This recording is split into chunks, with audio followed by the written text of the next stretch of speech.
And if things weren't already bad enough, it's now been alleged that a refugee from Afghanistan who met David Cameron, Gordon Brown, the now King Charles, lied to gain asylum in Britain before working in the Foreign Office and having access to a lot of our intelligence, and is a Russian spy.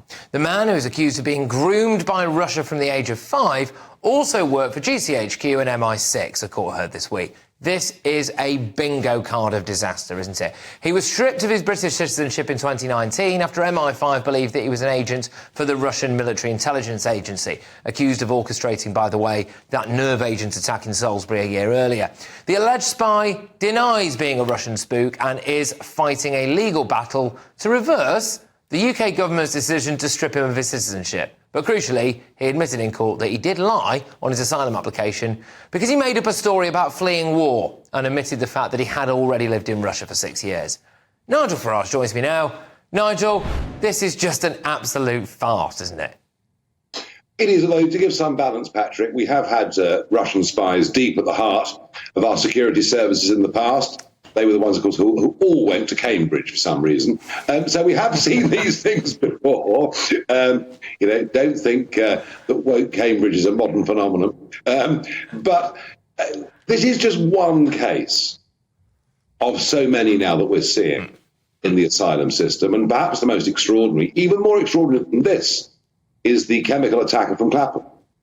Twice refused, then gets sexual assault convictions, says that he's joined the Church of England, which most of us are leaving at the moment, but says he's joined the Church of England and is allowed to stay. And everywhere you look, you just see an asylum system that is failing. What do you think? That we've given asylum to over 500,000 people since 2016. You've got to ask yourself, how many bad guys are in there? Just how many people in there intend to do us harm? So the whole thing is a complete catastrophe. I mean, there may well be an issue as well with the Catholic and the Baptist Church, which we can't ignore when it comes to these conversions. I think this is something, and by the way, make sure you keep it GB News, because there is a scoop coming your way a little bit later on, which does relate to the Church of England and asylum claims. So really, seriously, do watch out for that one. But Nigel, you've slammed Rishi Sunak in the Home Office for willfully deceiving the nation over the Rwanda plan, after you exclusively revealed on your show last night, and I think the night before as well, that illegal migrants can still delay removal for 180 days, despite the illegal migration bill. The backlog to enter the system for removal could reach nearly 150k. And, I mean, it's just absolutely ridiculous, isn't it, what's going on here? Maximum of 500 deportations to Rwanda. So, essentially, Nigel, have you just exposed that Rishi Sunak has been lying about Rwanda? Yes. March the 7th last year, he stood behind a podium with the slogan, "Stop the Boats," told us that with the illegal migration bill, which became an act in July, that if you come here, you will, cross the channel, you will not be able to claim asylum, you will be detained, and you will be deported. You will not be able to stay. Boom. Even more dramatic than anything Boris said, even more dramatic than anything Suella or Priti said when they were Home Secretaries. And the documents that I was shown, internal Home Office documents, showing no, none of that's actually true. That the fact is you can have an appeal that will last up to 180 days, that we only have detention facilities for 1,000 people, and most of those are used up by serious foreign criminals who've already been caught in our system. The admission that the absconding rate would be very high, and that the backlog would go up to between 150 and 200,000 by mid-2026. I mean, literally, at the moment he was making us promises, he was being told none of this is going to work, none of this is possible. And is it any wonder that his personal ratings are now on a par with Prince Andrew? Is it any wonder that their national poll rating was at 20% just the other day? I mean, John Major's worst was 30% back in 97 when they got obliterated by Blair. And you can do lots of things with the British public, but you can't lie to them. You just can't lie to them. And that is what Sunak has done. And he will. And it doesn't even matter now what he says between now and the election. He will not be forgiven. I'm just going to read a statement from the Home Office to you, Nigel. I'll get you to react to it. So a Home Office spokesperson said, Both the British and Rwandan governments have always made clear that this scheme is uncapped.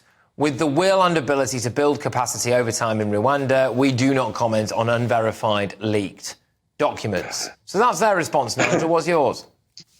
Well, the number was 500. The document said in year one, the maximum number we could send was 500. And then if things go well, it might go up in years 2 or 3 to 3,000. 500 was the most that were ever going to go to Rwanda in year one. And still, yesterday at PMQs, he was still talking about Rwanda. I know there was a bet recently the Prime Minister made. Funny, isn't it? He made a bet. And all the cabinet said, we're not betting people where I am. And I'd be very happy to have a bet with anyone, but, for anything they like, that not a single plane will go to Rwanda between now and the next general election. And we've been led up the garden path. We've been lied to. It's almost as if, chuck some red meat to the children, and it'll all be fine. They'll forget about it. We're not going to. No. Now, look, we all saw some crazy scenes from the dentist in Bristol yesterday, OK, with a queue of people running down the road. The government is offering £20,000 to dentists who want to return to the NHS and help sort the crisis, which is ridiculous, by the way, because you just be a dentist in private care and become a millionaire, all right? But Tory and Reform MPs have now told the Prime Minister that the problem has been exacerbated by migration to Britain. Nigel, are immigrants taking your dental appointments? So, it really is. Last night on my show, here on the great GBNews, I had a representative on, senior representative of the dental profession. And I said, what's the problem? He said, there are too few dentists.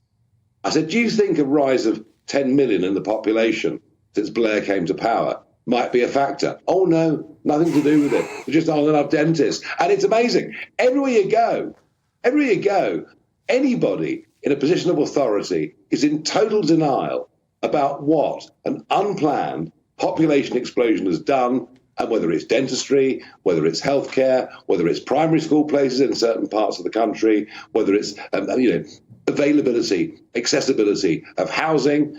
The biggest single problem we face in this country is we have a population explosion that is damaging the quality of life for every single one of us, and no one wants to even talk about it. And dentistry, it's perfectly clear. We have too few dentists for a population that's risen by 10 million. Yeah, exactly. And the mental gymnastics these people do. David Amess, or the problem with social media. You've got Mike Freer, MPs need to be nicer to each other when they converse. They can't address the real elephant in the room there, which, of course, is Islamism. You said there they'll do anything to say that it isn't rapid population growth fueled by mass migration. Just to tease ahead to something I'll be doing at 10 o'clock, by the way, I just take a little look at what the human rights records are in places like Afghanistan and Iran, where we do have a lot of men coming across on boats, and I just wonder whether or not feminists, actually, should want to stop the boats. But Nigel, look, thank you very, very much. As ever, tremendous to have you on the show. Always appreciate your time. That is Nigel Farage getting through a whole host of hard-hitting topics. Now